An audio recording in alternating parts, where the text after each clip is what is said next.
जलपर्णी प्रवाहित करून शिरोळ बंधाऱ्याचा धोका पाटबंधारे विभागाने टाळला। पंचगंगा नदीपात्रात होणाऱ्या पाण्याची वाढ पाहता कुरुंदवाड शिरोळ दरम्यानच्या असणाऱ्या बंधाऱ्याला धोका पोहोचू नये यासाठी पाटबंधारे विभाग कुरुंदवाड यांच्या वतीनं बंधाऱ्याला अडकलेली जलपर्णी प्रवाहित करण्याचं काम जेसीबीच्या सहाय्याने करण्यात आलंय। कुरुंदवाड शिरोळ मार्गावरील बंधाऱ्याला मोठ्या प्रमाणात जलपर्णी येऊन थटलेली होती। पाण्याच्या पातळीत वाढ झाल्यामुळे बंधाऱ्याचे सर्वच बर्गे काढण्यात आल्यानं पाणी जाण्यास अडथळा होऊन त्याचा धोका बंधाऱ्याला पोहोचू शकतो। याची दखल घेऊन कुरुंदवाड पाटबंधारे विभागाच्या वतीनं जेसीबीच्या सहाय्यानं बंधाऱ्याला अडकलेली जलपर्णी प्रवाहित करून बंधाऱ्याला निर्माण झालेला धोका टाळलाय। या अंतर्गतामुळे कोणाला त्रास होऊ नये किंवा धरणाला स्टे लागू नये तेवढ्यासाठी हे काढून घ्यायचं झालंय पाटबंधारे खात्याकडून।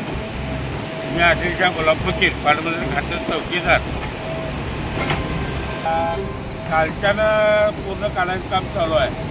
आज जरा शेवट होण्याची शक्यता आहे आणि सगळे बर्गे जर खालचे काढलेले आहेत 1-2 फुटानं खाली ठेवले आहेत का तर पाणी अचानक कमी पडलं तर बर्गे त्याच्यावर ठेवता यावं म्हणून 2 फुटानं ते ठेवलं जातं। त्याचे बर्गे सगळे काढलेले आहेत।